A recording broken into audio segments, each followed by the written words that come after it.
La travesía que hicieron los israelitas desde Egipto a la tierra prometida duró 40 años, no porque estuviera tan exageradamente lejos, sino porque iban por etapas, caminaban un poco y se detenían. Durante ese tiempo el Señor dio signos portentosos al pueblo.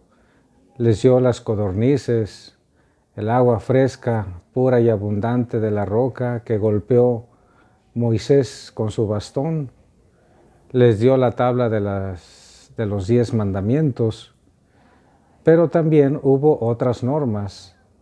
Ahí mismo en el desierto el Señor habló a Aarón y a Moisés para decirles qué animales sí podían comer y qué animales no podían comer y que deberían tener como impuros, como algo indeseable para ellos. Esto lo digo, hermanos, a propósito del Evangelio que vamos a escuchar a continuación, tomado del capítulo 7 del escrito por San Marcos. Escuchémoslo. En aquel tiempo Jesús llamó de nuevo a la gente y les dijo: escúchenme todos y entiéndanme. Nada que entre de fuera puede manchar al hombre. Lo que sí lo mancha es lo que sale de dentro. Cuando entró en una casa para alejarse de la muchedumbre, los discípulos le preguntaron qué quería decir aquella parábola. Él les dijo: ¿ustedes también son incapaces de comprender? ¿No entienden que nada de lo que entra en el hombre desde fuera puede contaminarlo? Porque no entra en su corazón, sino en el vientre y después sale del cuerpo. Con estas palabras declaraba limpios todos los alimentos. Luego agregó: lo que sí mancha al hombre es lo que sale de dentro, porque del corazón del hombre salen las intenciones malas, las fornicaciones, los robos, los homicidios, los adulterios, las codicias, las injusticias, los fraudes, el desenfreno, las envidias, la difamación, el orgullo y la frivolidad. Todas estas maldades salen de dentro y manchan al hombre. Palabra del Señor. Gloria a ti, Señor Jesús. Las palabras que nuestro Señor Jesucristo pronuncia son a propósito de lo que antes algunos escribas y fariseos le habían cuestionado. ¿Por qué tus discípulos comen sin haberse lavado las manos antes hasta el codo? Queriendo decir con eso que el que no se lavaba las manos hasta el codo era un impuro, que quedaban manchados al comer sin haberse lavado las manos hasta el codo. Y no precisamente porque las tuvieran sucias, sino que según ellos era un rito necesario para obtener una pureza delante de Dios. Que el que no se las lavara prácticamente cometía un pecado. Y Cristo dice estas palabras bien solemnes.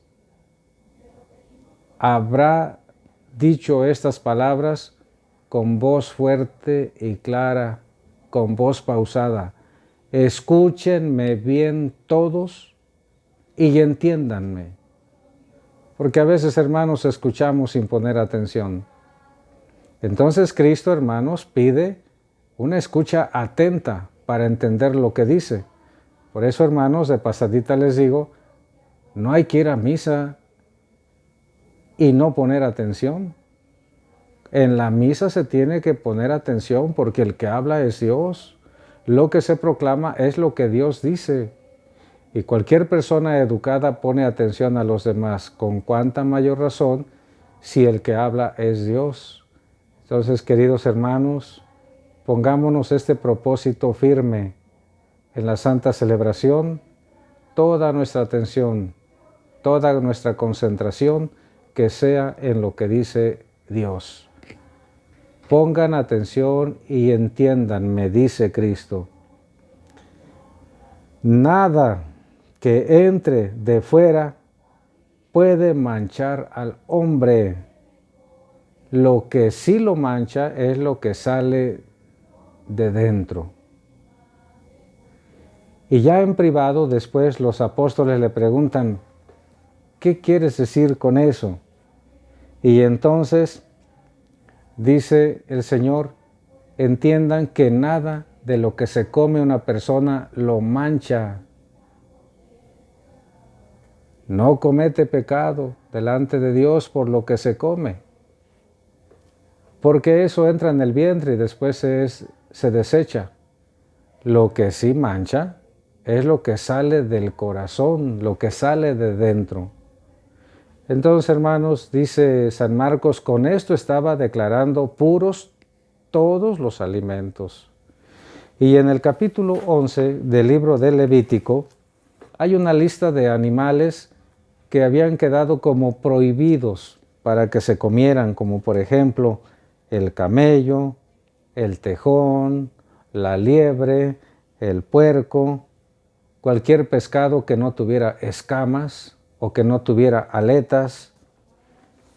Otros animales también, el buitre, el cuervo, el avestruz, la gaviota, el halcón, el pelícano, la cigüeña, la garza y un sinfín de números más, de nombres referentes a los animales que estaban estrictamente prohibidos. Pero, que quede claro, hermanos, en el Antiguo Testamento hay normas que fueron pasajeras, como estas. ¿A poco cometemos pecado por comer carne de puerco? Claro que no. Cristo ha declarado puros los alimentos todos. No se peca por comer determinado animal. Si a alguien le gusta comer sopilote, pues que se lo coma. Si a alguien le gusta comer buitre, cuervo, búho, pues que se lo coma, no comete pecado. Esta ley fue transitoria. Clarito lo dice San Marcos, con esto está declarando puros todos los alimentos. Cosa aparte, hermanos, es la cantidad, porque hay un pecado capital que se llama gula. Es comer en exceso, es beber en exceso. Entonces, los que son muy comilones, que todo el día se la pasan comiendo, que hasta afectan su salud con la obesidad y otras cosas más, ese sí es pecado. Los que no saben hacer un uso adecuado de la bebida, que toman hasta embriagarse, que parece que no tienen fin, ese sí es pecado. Pero no por lo que es, sino por la cantidad. Entonces, agregó, lo que sí mancha es lo que sale de dentro, acuérdense. Para que nosotros, hermanos, tengamos en cuenta que depende de nosotros la virtud, depende de nosotros el pecado, porque Dios nos ha creado con libertad, nos ha creado con inteligencia, nos ha creado con voluntad, y ya es responsabilidad personal caer en los pecados que señala el Señor: malas intenciones, fornicaciones, robos, homicidios, codicias, injusticias, fraudes, desenfreno, difamación, orgullo, frivolidad, etc. Y podríamos agregar más nombres de pecados que a veces tenemos guardados en el corazón. No nos queda, hermanos, sino ser humildes, ser sencillos y suplicarle al Señor que nos ayude, que nos bendiga, para que en nuestro corazón solo busquemos guardar sentimientos buenos, que tengamos buenas intenciones, recta intención. Si bien la debilidad de nuestra naturaleza humana en algún momento nos hace pecar, pues que esa no sea nuestra intención, que nuestra intención fundamental siempre sea amar a Dios, amar al prójimo, amar y gozarnos en el cumplimiento de sus mandamientos, aunque a veces parezcan difíciles. Sí, algunos son difíciles dependiendo de la debilidad que cada quien tenga, pero nunca imposibles de cumplir. De Dios recibimos la ayuda para poderlo lograr. Suscríbanse al canal, queridos hermanos, compartan con familiares y amigos esta sencilla y humilde reflexión para que la palabra de Dios siempre esté presente en la vida de la gente que tanto queremos. La bendición de Dios Todopoderoso, Padre, Hijo y Espíritu Santo descienda sobre todos y les acompañe siempre. Feliz y bendecido día tengan todos ustedes.